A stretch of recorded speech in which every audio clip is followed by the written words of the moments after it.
ये प्रकृति की चेतावनी है जो हमें बार बार चेतावनी दे रही है, मगर इंसान इस चेतावनी को सुनने को तैयार नहीं है।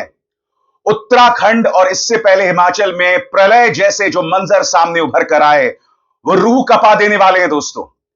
जी हां, बादल फटने से जिस तरह से बाढ़ का प्रकोप हम उत्तराखंड में देख रहे हैं, पहाड़ी इलाकों में देख रहे हैं, सिहरन पैदा करने वाला है दोस्तों। सबसे बड़ी बात, यह चेतावनी आज से नहीं कई सालों से आ रही है, मगर लोगों की कान में जूं तक नहीं रेंग रही है।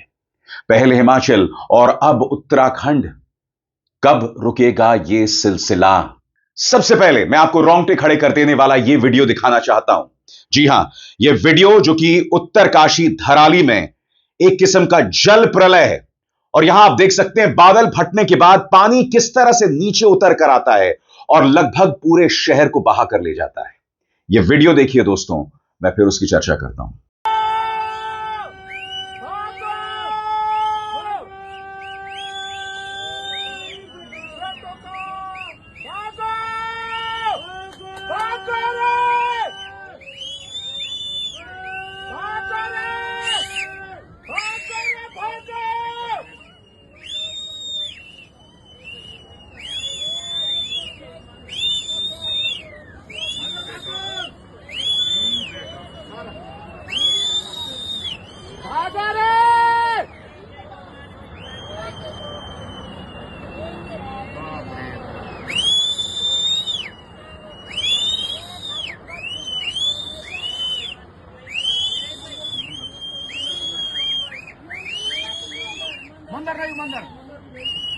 मंदिर नहीं मन की मरी जा रही है। पहाड़ के अंदर शहर बह रहे हैं। इसके अलावा जो सड़कें पहाड़ को जा रही हैं वो टूट चुकी हैं। मुझे डर इस बात का है दोस्तों कि पहाड़ों में जो लोग रह रहे हैं कहीं वो बाकी सभ्यता से कट ना जाएं, क्योंकि अब मैं आपको एक वीडियो दिखाने वाला हूं दोस्तों कि किस तरह से पहाड़ को जाने वाले सड़क बुरी तरह से दरक गए हैं बीच में से। और ऐसे नजारे आपको कई जगह दिखाई देंगे, चाहे हरशील में हो या फिर धराली में। देखिए सड़क किस तरह से टूट गई है।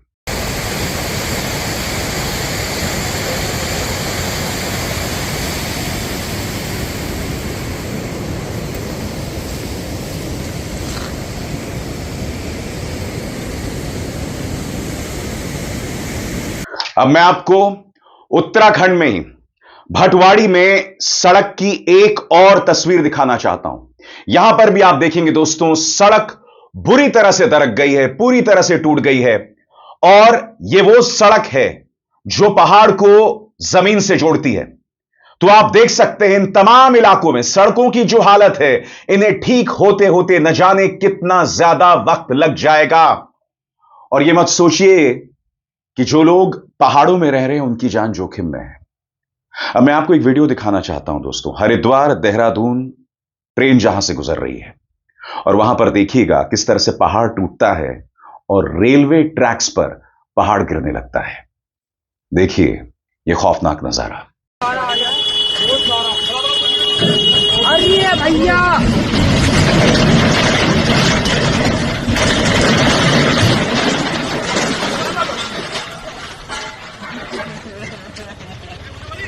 बड़ी भयंकर। इंतजार कीजिए दोस्तों, क्योंकि आज इस कार्यक्रम में मैं सिर्फ आपको यह नहीं बताने वाला हूं कि क्या घटा, बल्कि बादल फटने की ये घटनाएं क्यों हो रही हैं और ये क्या चेतावनी लेकर आई हैं। पूरी पड़ताल मैं आपके सामने लेकर आया हूं। इस वीडियो को आपको ज्यादा से ज्यादा शेयर करना है और अंत तक मेरे साथ जुड़े रहना है। और अब मैं आपको दिखाने वाला हूं एक और खौफनाक नजारा। आप देखिएगा पानी में किस तरह से कार बह रही है, और जब ये पानी में कार बह रही है तो कुछ लोग कह रहे हैं कि एक इंसान उस कार के अंदर है। आप सोच सकते हैं वो आदमी कितना डेस्परेट होगा। वो अपनी गाड़ी को बचाना चाहता होगा, वो इस उम्मीद के साथ होगा कि ये गाड़ी कहीं ना कहीं जाकर रुक जाएगी, और हम नहीं जानते कि इस गाड़ी का क्या हाल हुआ और उस आदमी का क्या हाल हुआ। आइए देखते हैं वीडियो। आदमी है यार, कितना आदमी है क्या? हाँ गाड़ी है, गाड़ी है। देखो गाड़ी, आदमी पूरा भरा हुआ है। आदमी है इसमें, आदमी है उसमें। हाँ आदमी है। आदमी पूरा देखो, आदमी है उसमें। अब एक और वीडियो दोस्तों, उत्तराखंड पौड़ी में पाबो पैठाणी के बीच कल गगड़ी पुल पूरी तरह से ढह गया। देखिए क्या हुआ था। टूटा हुआ ये बिजली का खंभा झोल है, देखो ये मकान को खतरा हो गया, इधर वाले मकानों को बहुत खतरा हो गया क्योंकि नदी पूरी इधर साइड आके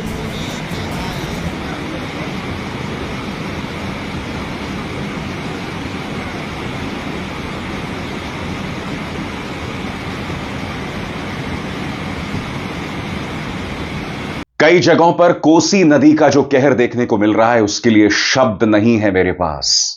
अब मैं आपको भारत समाचार का एक वीडियो दिखाना चाहता हूं। खबर क्या कहती है पहले इस पर गौर कीजिए। ब्रेकिंग न्यूज, उत्तराखंड आपदा, सोमेश्वर और खैराना में कोसी नदी का कहर, पानी घरों और बाजारों में घुसा, अलर्ट जारी। उत्तराखंड में लगातार हो रही बारिश के चलते कोसी नदी उफान पर है। सोमेश्वर क्षेत्र में नदी का जलस्तर इतना बढ़ गया है कि पानी बाजार और कई घरों के अंदर तक घुस चुका है। खैरना से आए ताजा वीडियो में भी नदी का रौद्र रूप साफ देखा जा सकता है। आइए दोस्तों देखते हैं इस वीडियो को।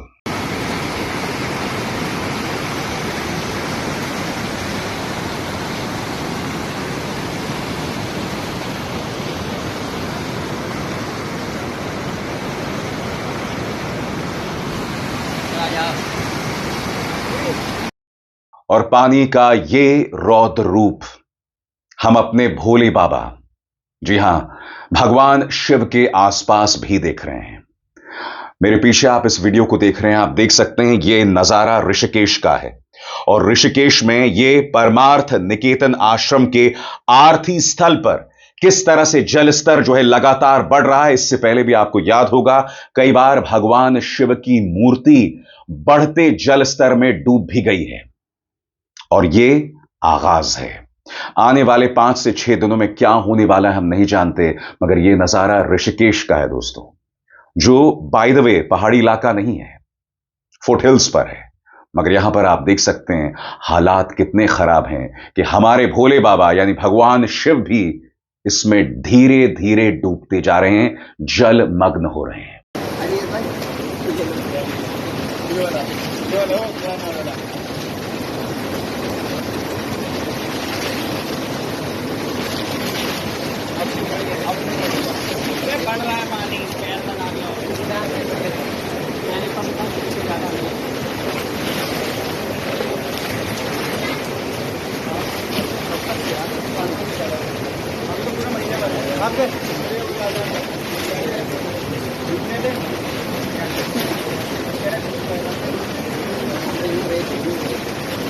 और आगे बढ़ने से पहले एक जरूरी संदेश, मेरे कार्यक्रमों के लिए आप नोटिफिकेशन का इंतजार मत कीजिए।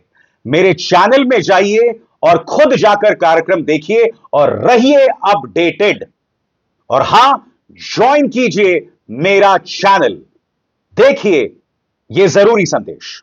स्वतंत्र और आजाद पत्रकारिता का समर्थन कीजिए, सच में मेरा साथी बनिए। बहुत आसान है दोस्तों, इस ज्वाइन बटन को दबाइए और आपके सामने आएंगे ये 3 विकल्प, इनमें से एक चुनिए और सच के इस सफर में मेरा साथी बनिए। दोस्तों इसमें दो राय नहीं है कि प्रशासन पुरजोर कोशिश कर रहा है लोगों की मदद करने के लिए। खासतौर से तारीफ की जानी चाहिए इंडो तिब्बतन बॉर्डर पुलिस की। आईटीबीपी के जवान जहां जहां मुश्किलात है वहां पहुंचने की वो कोशिश कर रहे हैं। कई जगह अभी भी राहत से काफी दूर है, मगर ये वो इलाके हैं जो कट चुके हैं। जी हां, जैसे कि कुछ देर पहले मैंने आपको कम से कम 2 अलग अलग वीडियोस दिखाए जिसमें सड़कें टूट गई हैं। सड़कों पर इस तरह से दरार आई है कि पानी के बहाव से वो सड़कें ही बह गई हैं। अब जाहिर सी बात है वहां पर सड़क के रास्ते पहुंचना आईटीबीपी के लिए बहुत मुश्किल है, मगर जहां जहां हो आईटीबीपी मदद करने की कोशिश जरूर कर रही है।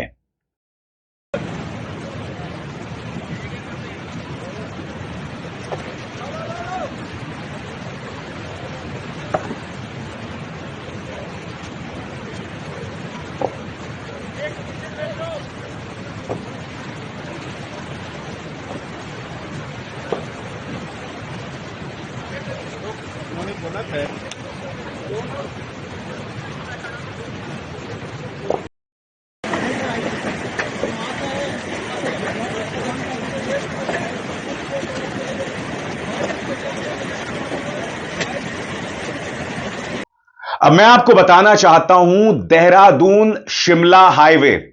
आप देखिए दोस्तों, क्या हालात बने हुए हैं, सड़क की क्या हालत है। यह है देहरादून शिमला हाईवे और आप देख सकते हैं सड़क की क्या हालत है। इस सड़क से लोग साइकिल से गुजर रहे हैं और आप देख सकते हैं आगे जाके वहां जैम भी हो जाता है, जो अपने आप में बतला रहा है कि समस्या सिर्फ पहाड़ों में नहीं है, जमीन पर भी, खासतौर से फुट हिल्स पर भी इस तरह की समस्याएं दिखाई दे रही हैं।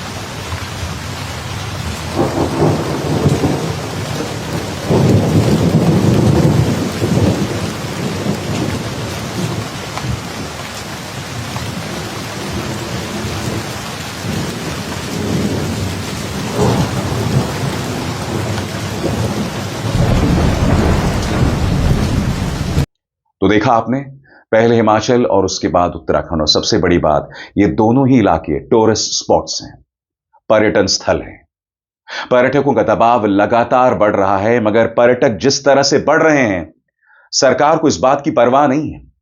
सबसे बड़ी बात, जिस तरह से होटल्स बनाए जा रहे हैं इन पहाड़ी क्षेत्रों में, किसी को परवाह नहीं है।